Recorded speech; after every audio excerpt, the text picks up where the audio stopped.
Hello? Yeah, talking to you about body image. And then I also Googled boob job in LA today because I put on my shirt and I was like, that could be fun. Not that I can afford a boob job at this moment. And also, I was reading about boob jobs, and some people have gotten implants and then gotten sick from them. And I don't want to be sick from implants. I loved when I had milk.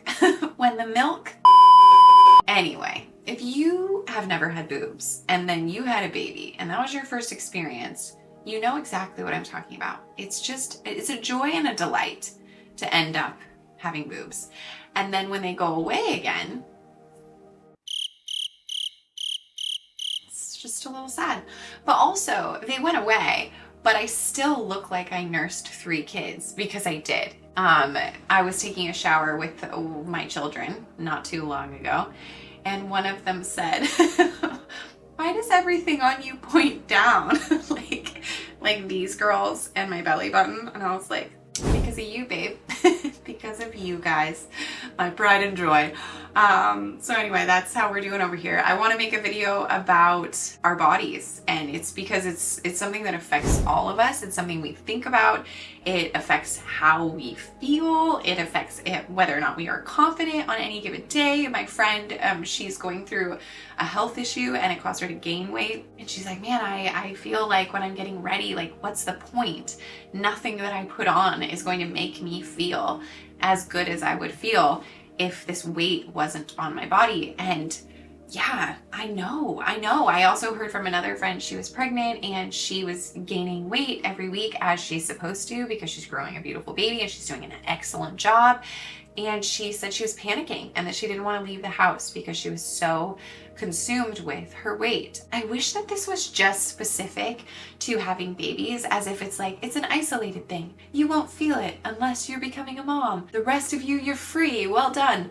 But no, no way. I have struggled with this since I was a wee little lady. I remember being a child and being in a swimsuit and being next to another child in a swimsuit and being very insecure about me in my Little Mermaid swimsuit. I probably looked so cute. I wish I had a picture of it. I probably do somewhere. My mom, if she's watching, she's like, honey. Not that she talks like that, honey, but I talk like that to my own kids. So it is a lifelong battle to those of us who battle it. I have also met women who have been like, no, I've been pretty secure in my body my whole life, and I want to kiss them on the mouth because I think no, it's just more like I treasure their experience of their life, and I think, wow, you've done it. You go right here. This is you. You are a trophy and I'm holding you. I guess I should apologize now because this is the second video I've made in this afternoon and this is like take 20, and so I am losing it a little bit. So what you're gonna get is less filtered Jessica.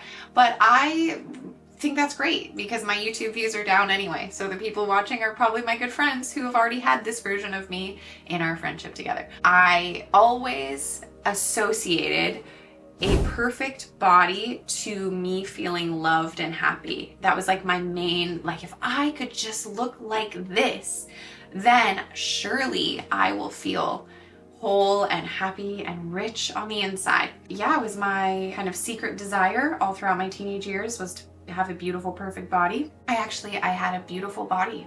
Now I can see, wow, what a beautiful body she has. But inside of my experience, I was very insecure. I compared myself to the women around me. I did not feel confident in my body at all. And I struggled in lots of ways and eating disorders at times, but also just so consumed with my physical appearance that it took away from my interactions with people, my interactions at meal times for sure, because I was so nervous about what was on our plates that I couldn't just relax into the conversation. I remember thinking like, wow, grandmas are amazing, aren't they? They seem so content with themselves and they seem to really see beauty everywhere. And I thought, I don't want to have to wait until I'm an elderly woman to finally see the beauty that I had in my whole life. So I had this tension of like, no, really see it, really feel it. And also being like, man, I don't look like the people in the magazines. I was younger, right? And I was like tearing out pictures of people and putting them places. Actually, I had this really amazing experience where I watched this girl on a show. She was a model, and I like idolized her. I thought she was so amazing. And then a few years later, I was able to meet her and then become close friends with her, actually. She's still a close friend. A little embarrassed how much I idolized her, but also I think it's all part of this, is like, I got to meet her and hang out with her. And in my estimation, she is like the perfect human, like flawless, but also so nice, so cool. Part of why I idolized her was on this show. I got to kind of see her personality. And she was just like the most kind, the most loving, whatever. Find out that my friend struggles with her own body in the same way I did. Like, in fact, more so, because she was getting constant feedback on her body, and like people are talking about her flaws, and it's a big, loud, like, I think for me that was significant because I had thought, like, if you arrive to a certain level of beauty where you're literally being paid to be beautiful on camera or on a screen or in a page of a magazine, that you must feel good inside. And that is just not true. Feeling good inside is actually very separate from the way we look. Yes, they're connected. Yes, when we feel confident on the outside, it often enhances what we're feeling on the inside. But I believe it's possible to be blind, physically blind, and still love our own physical appearance. I think absolutely, because our body is so much more than a shape that we judge as good or bad. Our body is what carries us through our days. It's the vessel where we experience joy, where we experience love, happiness, laughter, sadness, sex, having babies, hugs, running, jumping, swimming. Like, this is so much more than beautiful or ugly, skinny or fat, you know, old or young. It's so much more than that. And I think when we don't filter the inputs that are coming, maybe we're scrolling a lot, and so this message of like, beauty is what this person looks like, this one small definition of beauty, this definition that is like, skin color is this skin color, smooth texture, straight teeth, whatever hair. I mean, the crazy thing about beauty is that the definition of beauty is constantly changing. So you might be the most beautiful person this year, but next year, the definition of beauty, that body type, is going to change. And so what people reward as being like, wow, this person is stunning, everyone try to be like them, that's only going to last for a little while until the definition moves on. And so we can exhaust ourselves trying to measure up to the messaging that we're hearing constantly. If you were to close your eyes right now and think about who is the most beautiful person in your life, or who is one of the most beautiful people in your life, my guess is that you will think of someone who is probably physically beautiful, but the reason you're thinking of them is not solely because they are physically beautiful. In fact, my guess is you thought of someone who is overwhelmingly beautiful out of who they are on the inside. Maybe they're really generous, maybe they're really fun or funny, maybe they see you. Maybe when you talk to them, you feel really like, wow, this person sees me, they listen to me, they get me. I say that because when it comes to beauty, like the timeless, ageless beauty that's going to transcend trends, that's going to transcend us aging, that's going to transcend bodies that grow babies and then deliver babies and nurse babies and point down. The beauty that we want to be after is a beauty that is internal, a radiance that comes from the inside out, where any one of us can be beautiful, strikingly beautiful. And it has little to do with our physical appearance. And so some people have argued with me like, well, maybe what you're talking about is like being beautiful versus being attractive. But the thing about being attractive is that you are attractive to the person who is attracted to you. And our attractions are all different. So you and I might have a lot in common, but you might tell me who you find most attractive, and I might think they're unattractive. To try to be attractive to people is pretty futile because everybody has different preferences. In the same way that, like, I don't know, what's your favorite kind of plant? Some of you guys like plants that I find to be really ugly. You know Lane. I love Lane. Lane's my podcast bride. She and her husband have plants in their home that they talk about as if they're the most exquisite little plants that have ever lived. And I respect those plants. I affirm those plants. And I do not think those plants are pretty. I would be much more quickly drawn to like the flowers that, I mean, I'm constantly taking pictures of colorful flowers. I'm like obsessed with a colorful flower, especially if it smells good, or like jasmine plants, peonies.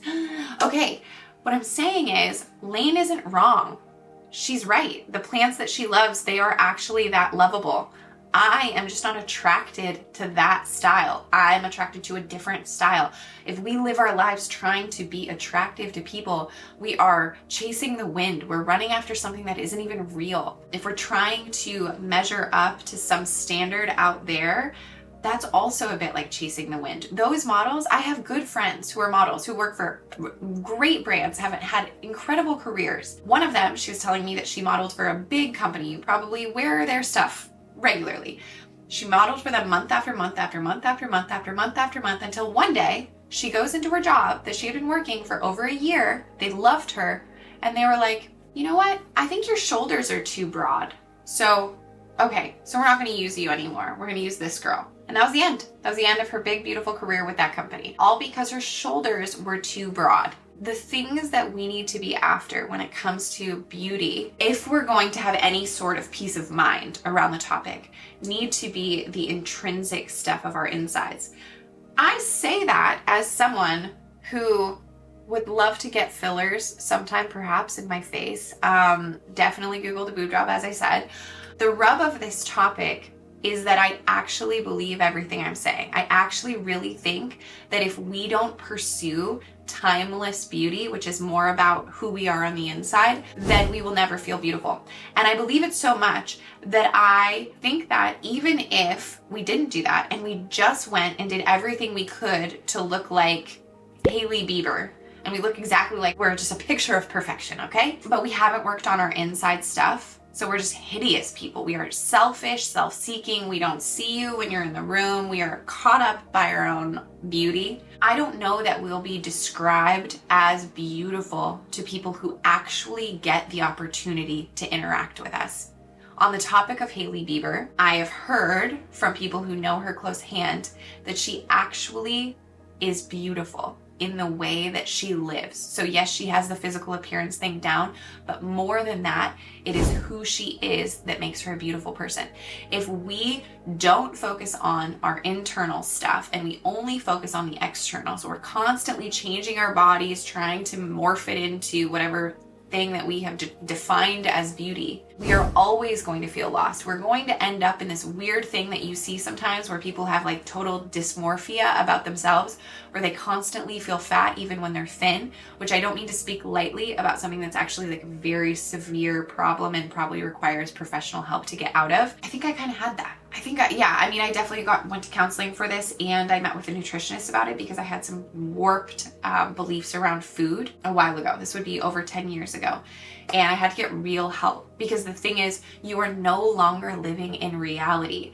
You are living inside of the confusing delusion that we live inside of. We meaning like I've been there. I know what that's like. It's not what is going to give us the best life. So it's weird. We want to be beautiful because we think that if we're beautiful, we'll be like happy and whole and excited and rich on the inside and maybe rich on the outside, because the more beautiful we are, the more the rich people want us.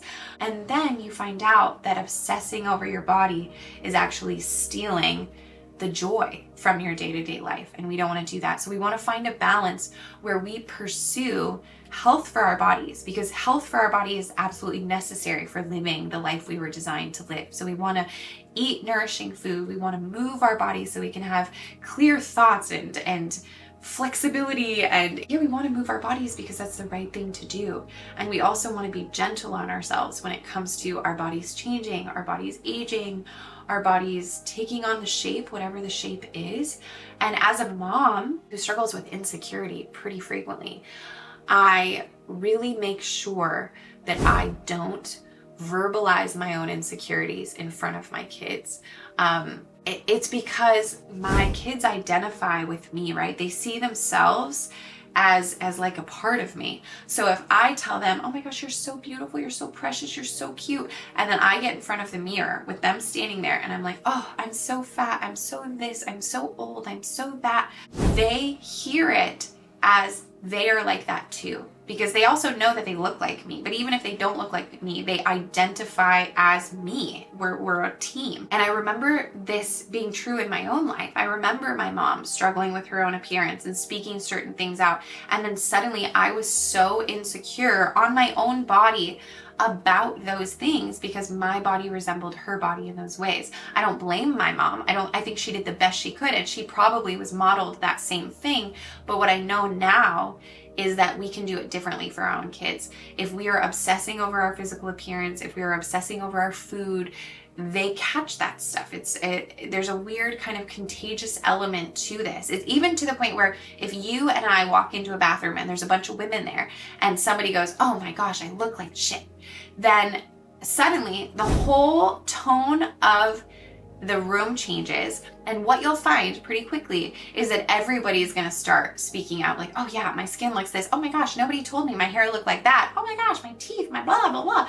It's this contagious, yucky thing that if we cut it out, it won't be there anymore. So we can go in there and there's room for being like, oh my gosh, my hair looks a little crazy today. Will somebody help me? Or will you help me with this? I'm struggling. I do not feel secure in my clothes today. Or oof, I am not feeling secure in my body today. And then you say it as a way of like, will you help me? Versus, I feel like this. And you kind of spew this thing that then somebody else catches and they're like, oh, I guess the only proper way to respond is to spew my own funk. And now we just have a funky place. I don't think that's the best way. And I want to encourage you not to do that because I care about you and because I think that you're absolutely beautiful no matter what your body looks like. Even if your body does not look the way you want it to look, even if you don't feel healthy, even if you feel like, wow, I've really neglected to care for my body and I don't like it right now, your body is a total work of art. It's totally exquisite. If we took like a little microscope and we studied what is going on in your body, it is an absolute miracle that you are alive right now. Everything going on inside of your body to give you the capacity to watch this video, to listen to the words that I'm saying, you are an absolute miracle. And if you want to take care of your body, please do it. Please do it, but not because your body has failed you. Do it because your body needs some love and care and help. And you guys go, you and your body, your soul and your body, whatever you choose to see that as, go take care of yourself because you're worthy of it. And anytime these ugly thoughts go through and you feel like, oh, I'm so mad at my body, I feel like it really has failed me. You don't understand, Jessica. It was supposed to be like this and now it's like that. I hear you. I even feel that stuff on my own day-to-day basis. And that's not going to serve you. So like, let those thoughts go by, almost like you watch a car drive by. Like, you don't have to judge it. You don't have to be like, oh, there I am again, thinking another negative thought. I'll never get out of this. No, you're okay. You're human. We all do that. Just watch the thought. Oh yeah, I just had another hateful thought towards my body.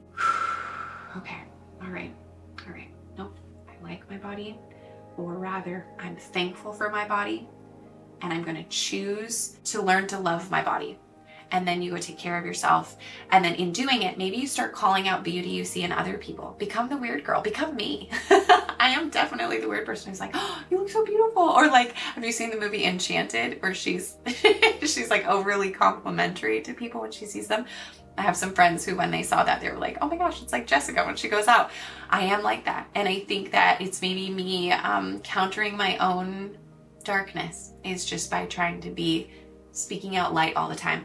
If I'm constantly speaking out the right things, then maybe my own dark mind won't get to go to the places that it would like to go, right? So you're beautiful as ever. If you want to talk more about this in the community that I lead with Very Good Mothers Club, we do weekly Zoom calls and we talk very vulnerably about the real stuff of life. You're welcome to join. It's sort of like group therapy. Or you can schedule a one-on-one call with me if you want. But yeah, I would love to be a voice that speaks hope into you. So, or you could just watch this video a few times if you need it. You're doing so good. You're really just doing so great. And I believe in you. Thanks for being here. Okay, I'll talk to you soon. Goodbye.